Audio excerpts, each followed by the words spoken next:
We are live with Brady Dahmer. No relationship to Jeffrey. Okay, so listen, everyone. Brady's obviously brave. Brady, brave. So he's brave. He has no clue what he's got himself into.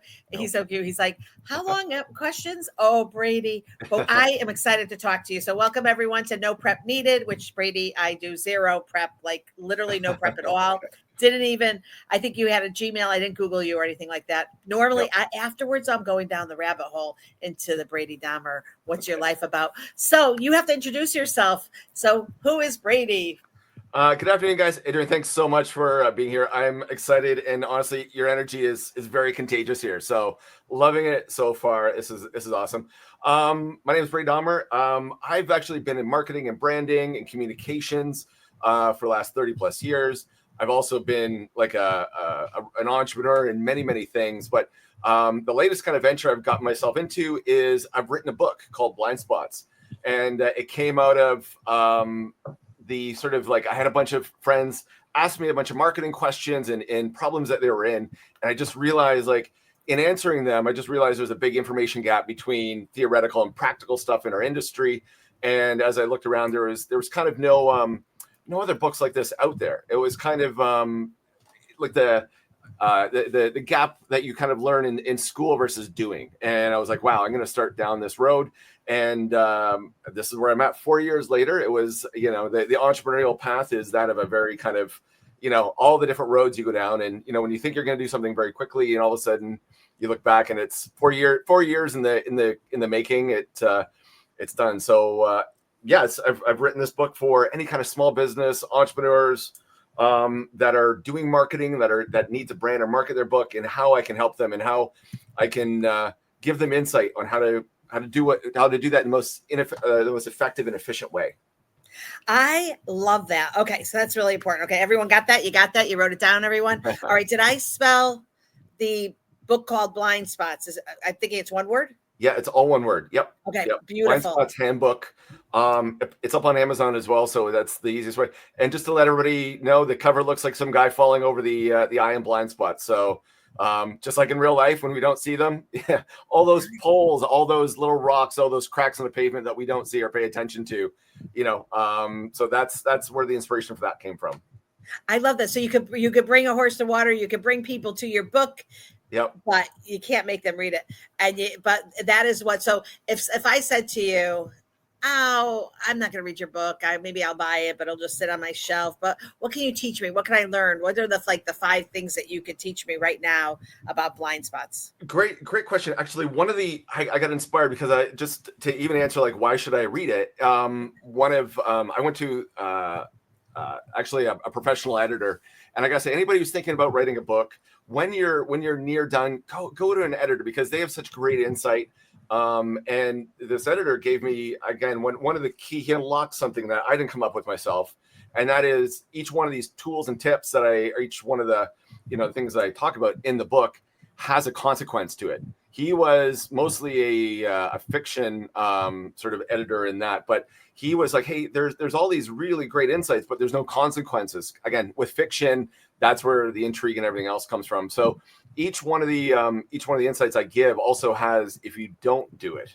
So in that it creates a sense of drama and all that. So as much as they are, it's laid out in a step-by-step framework of, how you should approach your marketing project, everything from what you need to do, what you should gather, what insights, you should learn, what research should you do, right through to like hiring a team and how the process works, right to the end. But as I give each one of these kind of like insights and tips, each one has a consequence of like, if you don't do it, this was what the implications might be.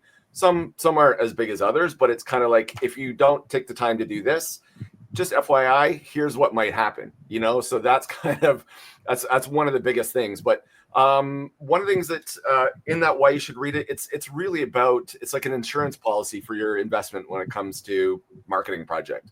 And that's kind of like why, it's, that's kind of what it's really about, is showing you where and what can happen, in any kind of situation with anybody in teams and anybody doing marketing or branding. So what are some of the top things? So you asked me for five things that, why you should read it. One of the big things is assumptions, can kill a project and can kill relationships that you have with your supplier, with your contractor. So that's one of the big things. It is also comes from a Steven Seagal movie. There's a great quote in the book, assumption is a mother of all, F ups, where if we assume, something one way or another, then we're putting the onus not only on, ourselves to hopefully hope it works out, but also that, the other party as well is very, knows what they're doing as well. I got asked, like, what is a blind spot? And maybe I'll, in that it is a blind spot isn't what you don't know. It's what everybody else thinks you know.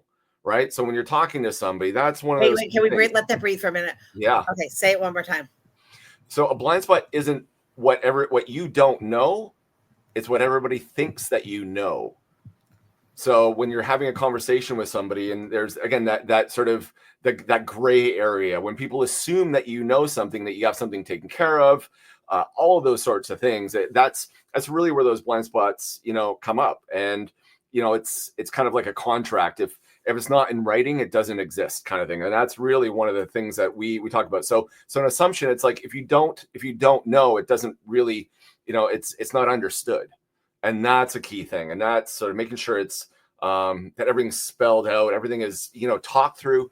And, even to use one of the most, used things is like, there's no dumb answer. There's nothing like there's not a dumb answer. There's always a dumb answer, but there's never a dumb question is what I meant to say. Yes, so, there is. Yes, there is.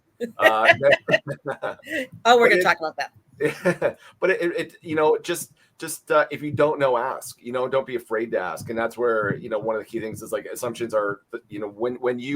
When you don't know and they expect you to know, that's kind of where one of the big kind of key takes away. And that this book will also give you, or the insights will also give you the list of questions to ask. So it's not like you need to know them, but it's good that you're going to ask those questions that you understood, and also the implications if you don't ask those questions, right? So that's one of the key things. Also, great marketing kind of starts before you have the conversation with your contractor. Understand, it's so many times people come to us and say, hey, we need a new logo, we need a new website, we need any kind of XXX marketing materials. And you're like, great, where's your research? Where's what is your market like? Who are your clients? All of that market research probably should be done before. So anything that should be done, you need to do that research before you have those conversations with said contractor to do your website and things like that. And honestly, if they don't ask, then it's not going to be used. They're just there to kind of do something nice for you, but not something that's going to perform or do what you want it to do. Because ultimately, marketing really is an investment. It's not just about making pretty logos or beautiful website. It has to really has to perform in a way for your business that you want it to drive sales, drive communications, all those things. And also to kind of like tag on the end of it, you should figure out how it can be measured, and that's kind of like, if you don't put in the mechanics to measure the success of something, you don't really know what it does. That's why sports have that's why they measure all the analytics of every player, and that's why we keep score on things. And that's really, if you're not doing that, then it is kind of it's a little bit of a waste of money, because it's there but it's not really doing anything, right? So and then one of the things maybe to tag on to that too is number 3 on that is play the long game. Just because, and when I say long game, I mean just don't spend all your money at once, and be strategic about what that long-term plan looks like. Because I'm sure everybody talked to about business, it's like it's a marathon, not a sprint. And if you go at it like a sprint, you're going to be burnt out, not only from an energy standpoint or revenue standpoint. It's just going to be exhausting. Whereas you see those businesses that play the long game, and it's about just taking those little steps. And to go back to the last answer, is like, the more little steps that you do, the more you can kind of understand, because the more research that you're doing out there.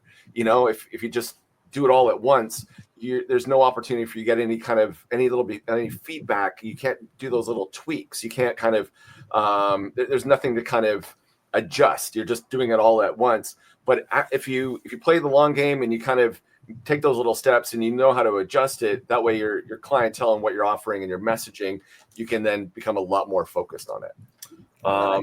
And then another key thing that we really kind of talk about is, again, kind of like playing the long game, strategy versus tactics. And a lot of clients want to do very tactical things. And what I mean by tactical is those little like those things that kind of make you feel good because you do them, like a post on LinkedIn or anywhere on social, or you do a website or a blog post, or all those little things that make you feel good, but understanding that that's a small piece in a larger puzzle of what to do. So whereas strategy, understand how they all connect. It's really nice doing and blasting out all these pieces on social or piece messaging all around, but if you don't kind of figure out how they all connect so that you're building the brand and building that communication and building a community, then you're just putting stuff out there. You're throwing lures into a pond that doesn't have fish, kind of thing.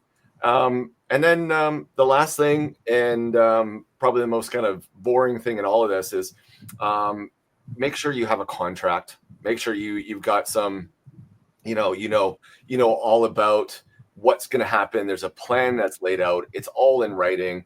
Everything's kind of contractually kind of locked in so that you're protected, as well as the other sort of parties that are involved as well. So the least creative, the least fun of all of it, but it's also offering the most kind of protection and understanding. And there's also that baseline of who's going to do what when.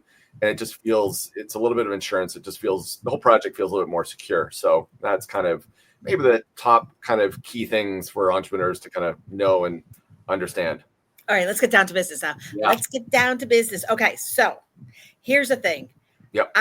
First of all, I don't know what number it is. I love the one regarding asking the right questions because, and you guys, I am talking about you out there and maybe you too. Yep. When it comes to social media, not you, Brady, but like my 5 followers, that here's the thing. If you don't understand the industry, that someone's coming to you and saying, I have a tire company and I want to do marketing, and you don't know what a tire is, you never really used one before, you never bought a tire before, don't think to yourself, oh, I could just go to ChatGPT and it will help me and I will then just follow ChatGPT, because it really doesn't work, right? You really want someone, in my mind, you want someone that has an understanding of like what that tire business needs. So you want the background of business, but you also want to understand, who are they going to reach out to? Who's their target market going to be? Do they sell to are they a wholesaler? Are they a distributor? Like, what does that look like? So I love that you have a bunch of questions, because I grew up in the promotional products industry. So the XYZ that you were talking about of all the different marketing. But what I've noticed is when I jumped into the marketing of like LinkedIn. So I'm not an expert or anything. I've used LinkedIn for a long time. I understand it. Score mentor for 8 years. So I understand business too. I've mentored so many variety of business. So I could say, right, but you know what? I'm not great with financials. So like if you were a financial wealth advisor, said, can you do the marketing for me and I'll pay you like X amount of money, I would love it. But I would recommend Seth Green. Like I would absolutely not want to do it myself, because I don't understand that industry. And I think that if you are a marketing person, you got to look in the mirror and say, if I don't really understand something, I probably should recommend someone else. And that's where like collaboration, right? And like having partnerships. So I want to hear your answer to this. Am I right? Am I wrong? No, you're 100% right. And that's kind of, it's and this is almost to where, as let me maybe even take a step back, and even if you're going to hire a marketing team, and this is where asking them how would they approach the project, and feel good about them understanding how to approach the project so they know what questions to ask as well.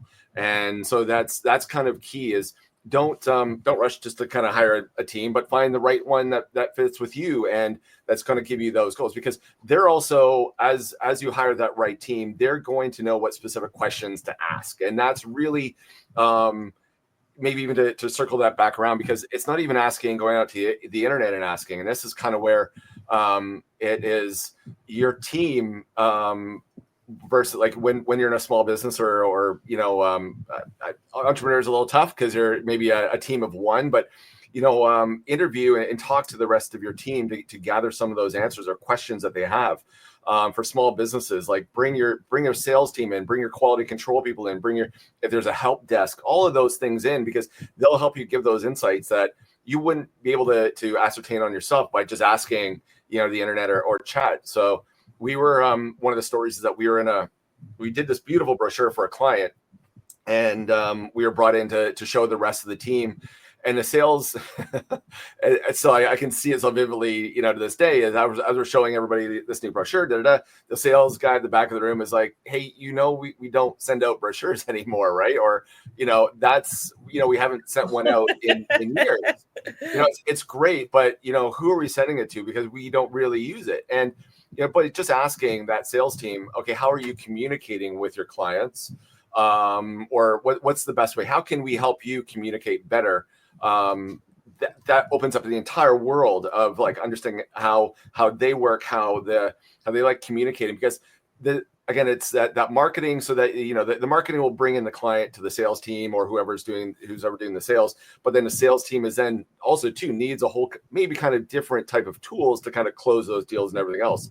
But if you're just focused on that high level, how to bring them into sales, you might be missing that, one of the most important sort of steps of like, how are the salespeople closing it? Are there any marketing things that you could do or promotional things in that window to help them become more productive at their job and be more successful at their job? So short story, very long, is that talk to your entire team. So ask them a bunch of questions, do some deep diving on that, get them some research there, but that way you're going to be so much more insightful. And then what even comes out of that is that you can now start making some more bolder decisions on how to connect, and you can stand out a little bit more.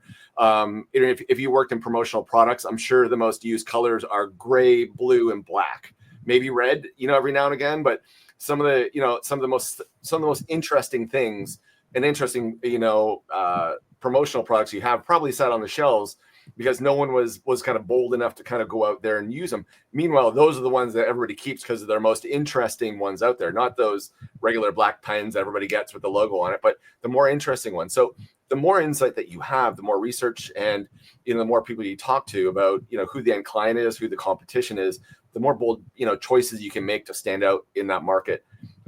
Because as we both know, as everybody knows, it's just getting noisier and noisier, just the amount of content and stuff that's out there. So, just know who your market is so that you can directly kind of, get them excited about your product or service.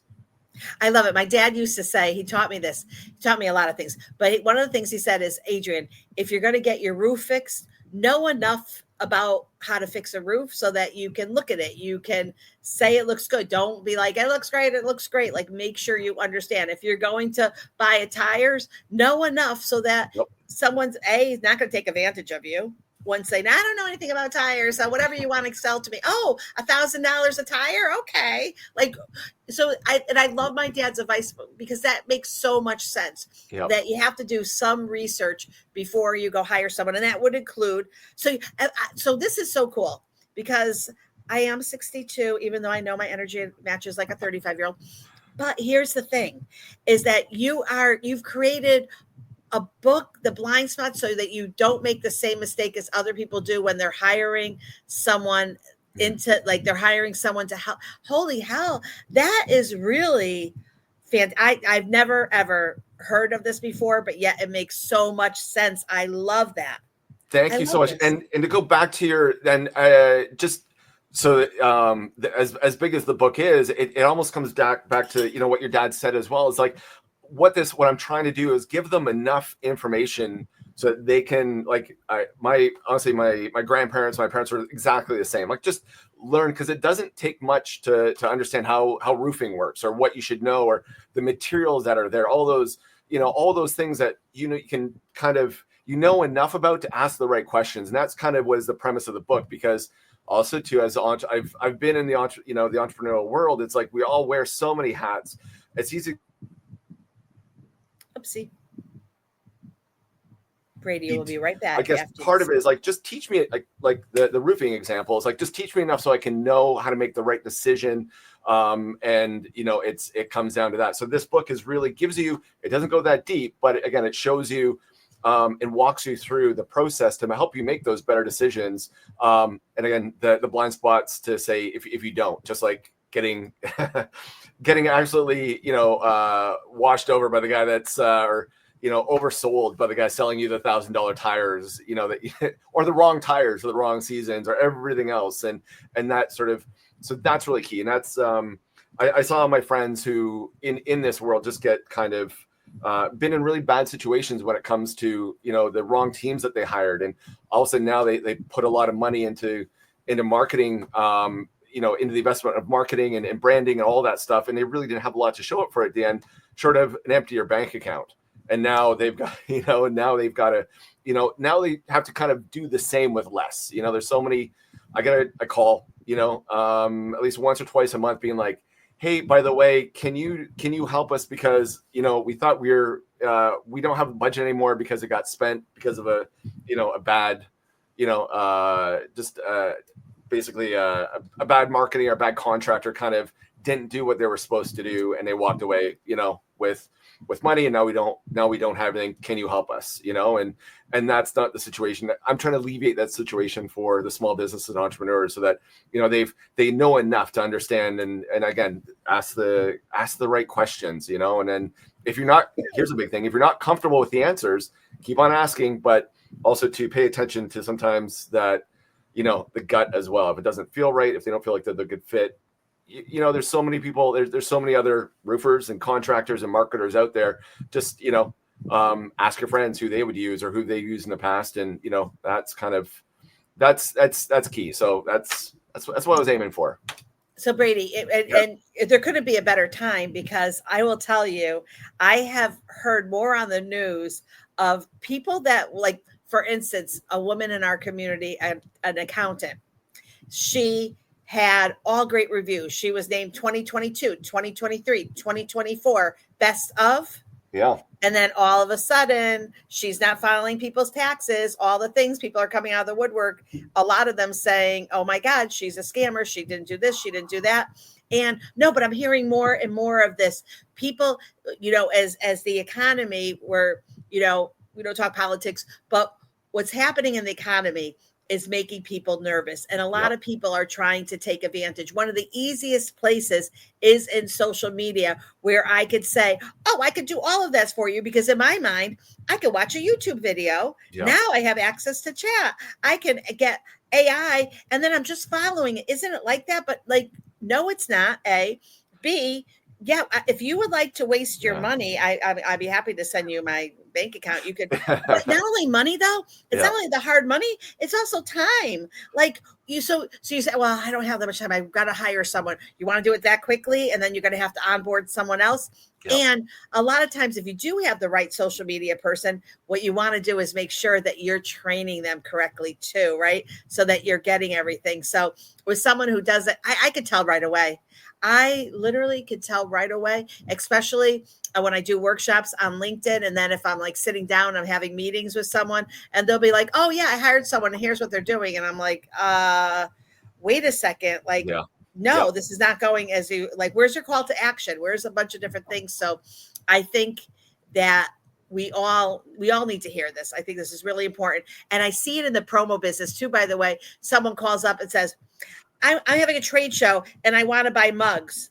And the person who answers says, oh, I can sell you mugs. That'd be great. How many mugs do you want? I want, right. And now they got mugs are the shitty. No, poops. Sorry. Yep. Mugs are the worst things to order. They're poop to order for a trade show. Nobody wants to carry around your 12-ounce mug banging in your bag and hits a table, breaks, and you got a mess. So do not do mugs. Okay.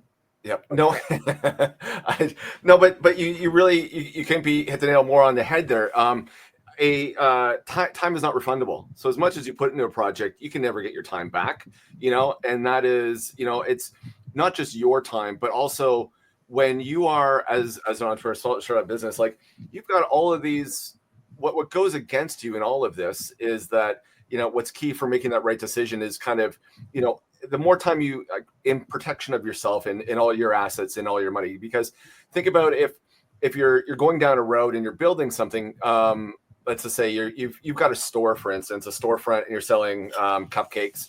Well, if branding, you're now paying rent. You possibly could be paying for leases on all your equipment. Like, so there's a lot of expenses that are sitting there waiting for your business to grow. So the longer you take in, something doesn't work out, if you don't hire the right team to market yourself, to brand yourself, to get the signage up right, all those sorts of things, that just keeps on setting your timelines back from when you can sort of really start making the business grow or do whatever else. So not only, if you're waiting for a sign to go up and the guy's, you hired the wrong guy and said, oh, sorry, 2 weeks in, he's like, sorry, I can't do it. Now you got to find a new guy. And now he says, well, I'm really busy for the next week. And now you're well into a month from when your sign should have been up on the front of the building. And now, you're still paying lease. You're still paying all the other payments for that business. So it's hard costs that you have to pay anyways, but you don't see any growth in the business, because your sign's up. It's a weird analogy, but think about how you're paying for things. When something doesn't go right, you're still paying for all those hard costs, inside your business. So spend a little bit of time asking those right questions so that you can, and also build that team around you. And the good team around you, spend that time doing the research, doing the interviews, like call them up, ask for referrals. One of the biggest things, like, with social and everything else is like, one of the key things in the book is ask them for a referral from a past client, and it's kind of, that's one of the key things that they could talk your off, show you the most amazing things. But honestly, if they don't like giving referrals, huge red flag. It just shows like they probably don't have a good relationship with any of their past clients anyways.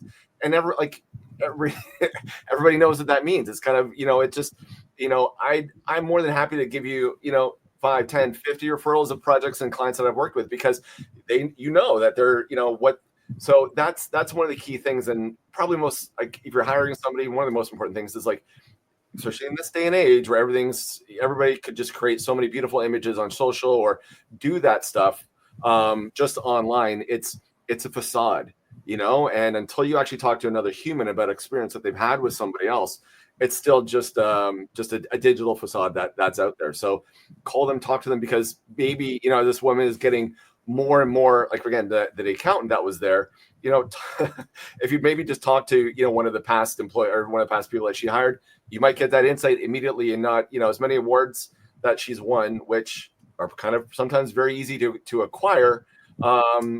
It just, just be very, I don't want this book to sound down and, over protective, but it's sort of, it is there to kind of be that insurance policy and for you to, get ahead of the game, just be ahead of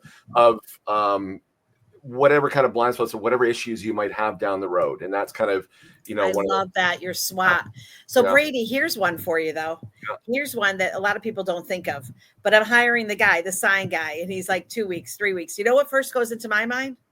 Maybe he owes the sign company. Maybe he doesn't have money. Maybe he's unable to pay. So I think a lot of times referrals, well, yeah, I would want to see documented referrals, but even them, take them with a grain of salt. It could be mama and grandmama and brother and sister and aunt and uncle giving the referrals, right? Like, you don't know, but I will tell you, if I was working with someone, I was laying out a lot of money and they needed to buy merchandise that I'm going to work with them and they're going to order something for me. I would absolutely be doing a credit check on them. Yep. They could do a credit check on me. I want to make sure, because I have seen that way too often where your vendor is not paying their bills. And so you're not going to get any service, and they're going to try to delay until someone else pays them. And that is the worst. So the first thing, and as a matter of fact, when I used to work in the family business, people said, what sets you apart from other promotional products company? I would say our accounting department. And they would say, what do you mean your accounting department? I thought you'd say customer service. You answer the phone. No, we pay our bills first. Yeah. That's the most important thing. You don't have to worry. But everyone, listen to that one too, because that is very good advice. Give me what you have. Yes, 100%. And that's kind of, I couldn't, agree with that more, is that just, talking to the right people, get the right referrals. Even the last few jobs of seeing like, hey, show, and that's key. Cause there's a lot of there's so many people doing great stuff out there, but for every 10 people doing, or even 100 people doing great work and who are honest about their work, there's always that one person out there, trying to figure out how to kind of scam the industry in one way or another. And it's disappointing, but there's just those people out there. So just protect yourself against them. And again,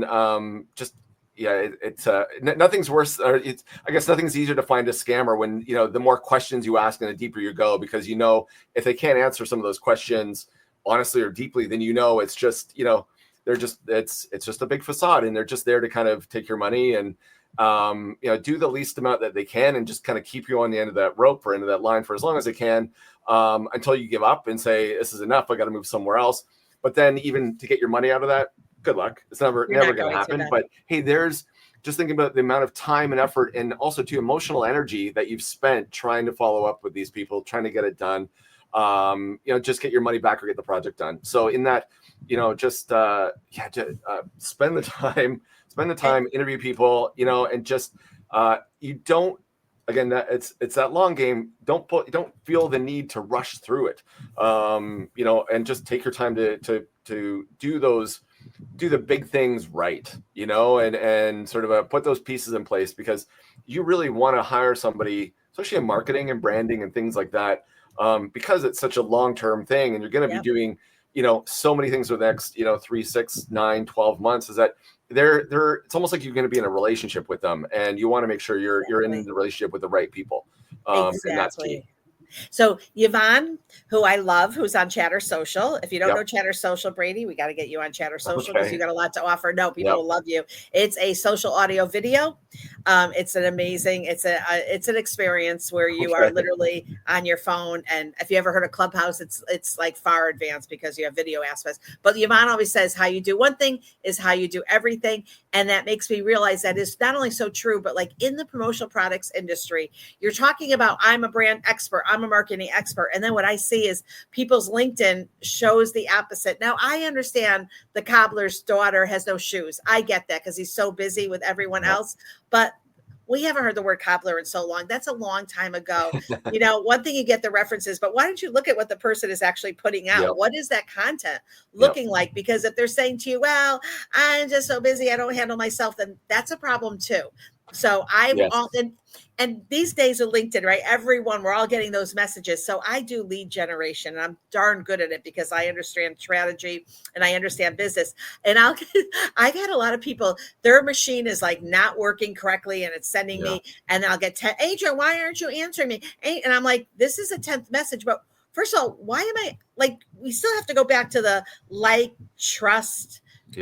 What is it? I can't think of it. But it's the people you like and trust and that really makes a difference. You really want to be careful just reaching out. So I don't really understand, even though I do the lead generation, I'm always doing it in a way where I only work with people that actually have industry experience. If you said to me, Adrienne, I just started with promotional products and I've been there for 3 months and I want to reach out, I'd be like, you need to go door to door and sell pizza magnets. You need to sell magnets to pizza restaurants for 6 months to learn the industry. You cannot go out there and be like, I have a Cricut in my garage, and so I want to do work for you. That is absolutely unfair. And I also believe in unreasonable hospitality. And so I will tell you some of my secrets is. I love that term, by the way. That sounds the unreasonable hospitality. It absolutely I don't know where it's going, but just the sound of that. Buy the book. The book is amazing. And it's about anticipating what someone needs, like what your customer needs. My phone number, 386-631-4577. Call me. I have no problem giving my cell phone number out. I say to my clients, by the way, I'm available all day. If you need me, reach me. If I'm up, I will answer. If not, I will answer right away the next day. But what I don't do, Brady, is I don't say, oh, I only check my emails between 2 and 4 and 5 and 6.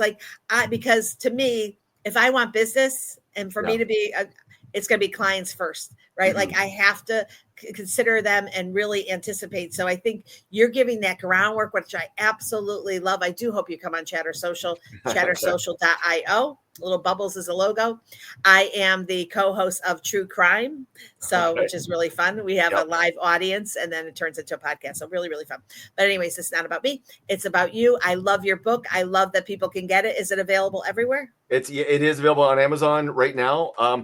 Let me back up to that let me just answer the unreasonable hospitality of being a client. And I think to be the not the opposite of that, but to maybe another way to look at it, for my clients, is that also understand what industry that you're in, and for yourself, being that salesperson, like it is. I know for some entrepreneurs, you also need that window for you to do work. So hence maybe there's really good ways or better ways to augment when you're going to be online or off or things like that. But also be respectful of those. If you're constantly answering phones or things like that or emails, it's also very distracting. So also be conscious of what will suit your clients best, and sort of if they for you that's in a heavily sales, like, hey, and also promotional products, how many times are you getting I need this by tomorrow kind of calls? And that's that industry that's a very they're not calling you 3 or 4 months out, or sorry, the good ones, the great ones, the amazing clients are calling you 3-4 months out. But for the most part, you're probably getting a lot of like very short-term calls, in that because when they know the minimum windows up to order pens or the mugs that you speak of, like what they're shipping are. But usually they're kind of calling you on the edge of when it can be done, so it's rush. And hence. Well, here's another thing with Blindspots as well, is like the strategic planning of like how long is it going to take so everybody can kind of do the project at their most optimal state, so that we had a thing in the agency. It's like there's never enough time to do it. There's always enough time to do it again. Sorry, there's never enough time to do it right. There's always enough time to do it again. So true. Wait, let me just say this. I think that if you want to have those hours, but why tell me? Why tell me as your client? Why do I need to know that you're only answering emails from 2 to 4? Right? Like I don't need to know that. I'm going to send you an email, and I'm assuming that when you open it, you're going to read it and you're going to send it back to me. I don't need an email telling me that you only open emails between 2 and 4. I find it weird. I just find it weird because I don't need to know that. I think that you'll end up making your own like my clients know I respond pretty quickly. They know that if they don't hear from me, that they could send me a reminder, because that would be odd behavior. I'd rather have them think that's odd. Adrienne didn't. I wouldn't want them to say, "Oh, typical Adrienne not responding again." When you work with Adrienne, by the way, Julie, you got to make sure that you send her messages twice. You will build that reputation. That's a reputation you want. You want the 2 to 4. Like I just think sometimes people are, and what I'm hearing a lot, Brady, is this too. I don't need, I'm so busy. My God, I have more clients. I have clients that will take me through 2030. Like, why are you even saying that? Why? Like, I don't even think a real entrepreneur would actually say that, because then just close your doors. You got enough business. You don't even need to don't pay for your office anymore. And all that to say, I absolutely love the fact that you have a book to help people, because I will tell you one thing. If you said to me, Adrienne, can you do SEO?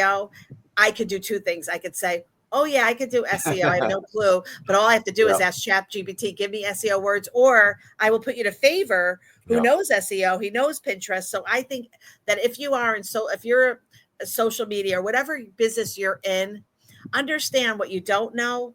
I don't edit. I don't, do videos. I don't edit this, by the way. There's no like intro or outro. It's just me saying hello and me saying goodbye. It is what it is. I let people know. But the thing what I'm trying to say is that work on collaboration and creating the partnerships that you need, so that if you said to me, Adrienne, I need SEO, I know that person that I know, like, and trust, and that's someone that I'm finding on LinkedIn. And sorry for all of you. I know it's nice to send those messages out, but my God, you're wasting so much time. Niche it down to people. I'm like, why are you asking me, a person that does LinkedIn? And it's very clear, if I want to work with you, that you do LinkedIn, because I'm going to do LinkedIn better than you anyway. So I'm kind of confused with that. So I think people need to get the handbook. They need to buckle down. But I do have a question for you. So what is workshop or podcast? What does that mean?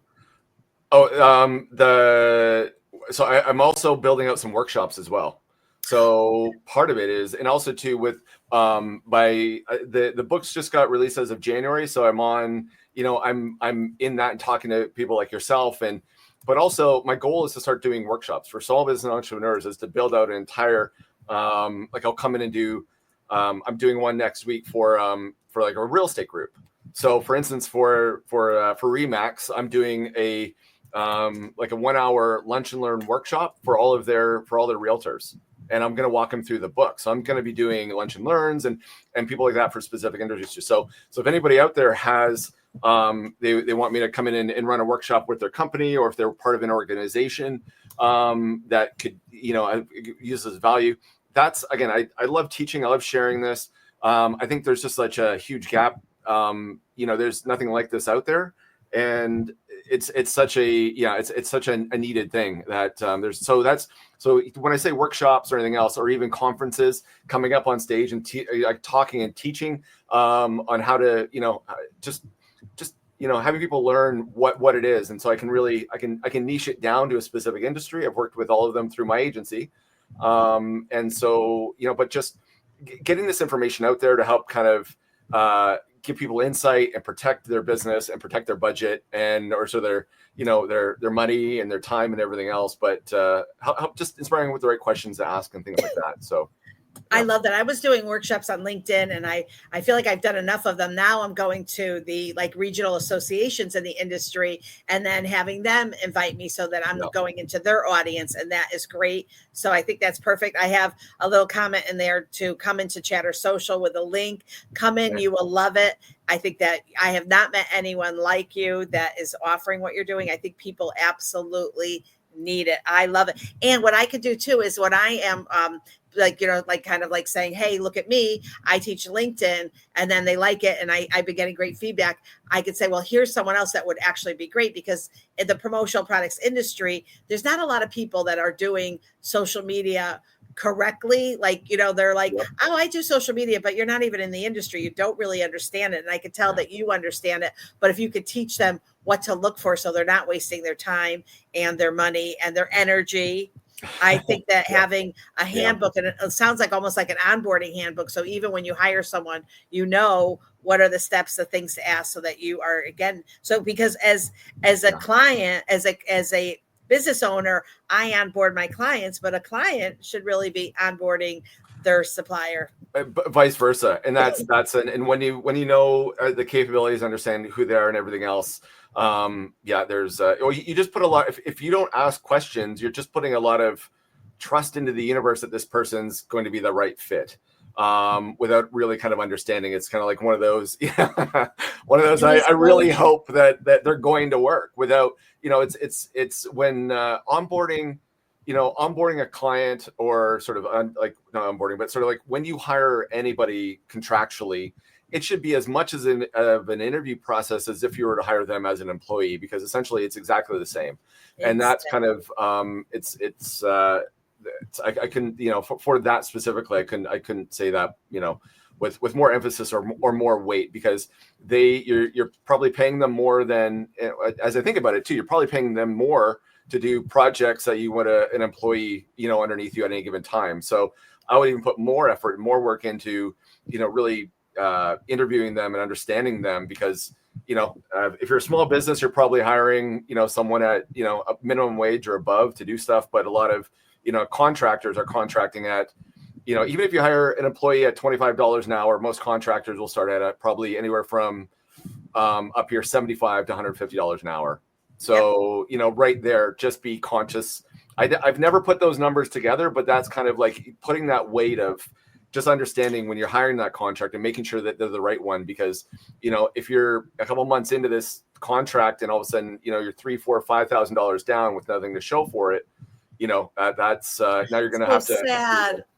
I hear that all the time, though, Brady. I hear that all the time. I hired this person, so that makes me really, really sad for people. So absolutely. Yeah. And what makes sense, right? If I came to you and I said, Brady, I'm a business coach. I'm 22 years old. I'd be like, okay, you may have graduated school, but you're No. but Yeah. you may be an Instagram expert. I could see that, or TikTok, like that could be your Yeah. thing. That's your groove. So use the right wording too when you go to promote yourself. So right. Yeah. All right. So Brady, we got the book, we got the information. This will be turned into a podcast. Is there anything else that you want to share that I didn't ask you? No, I've got so much. One of the things I will share is that anybody can find me on LinkedIn, Brady Dahmer. It's Brady. Actually, an easier way to remember it is Brady like Tom and Dahmer like Jeffrey. Unfortunately, so that's for all your crime, So that you can find me on LinkedIn. But why I suggest that is that if anybody has any potential contractual or sort of a contract, sorry, not contractual issues, but any contractor issues or any questions, reach me on LinkedIn. I'm more than happy to kind of mentor anybody and everybody for how to get through these processes. So hit me on LinkedIn, just give me a note being like, hey, here's the situation I'm in. How would you help? What would you do? And again, that's something, I want to be a benefit to our industry and everything else. So they can reach me there, follow me there. I'm always dropping little notes and new things. I've got another version of the book coming out to help for people to work with other people in the creative industry, like working with writers or photographers or videographers. So I've got more editions of this book coming out with more content. So I'm always posting that on LinkedIn. So that's kind of. Where are you located, Brady? What's that? Where am I located? Where are you located? I'm in sunny Vancouver, BC right now. So you are in Vancouver. I was going to say, okay, in the United States we have SCORE, which is a like a mentoring program, but they have workshops where they have small business people come into workshops. But I forgot that you are in Canada. But honestly, we'll talk about all this offline because I think I want to hear about chatter and this other things, and I'm matching the energy because I just love teaching this. I also really want to give that insight. And I was very fortunate very early on that I've had some really great mentors who just kind of, just gave everything. Like, it's nothing in life is better than a really great mentor or people that sort of pay it forward and give you all that. And I think I've just been very fortunate that, just they paved the way for me to kind of do the exact opposite for, small business entrepreneurs and people who need this insight to get that.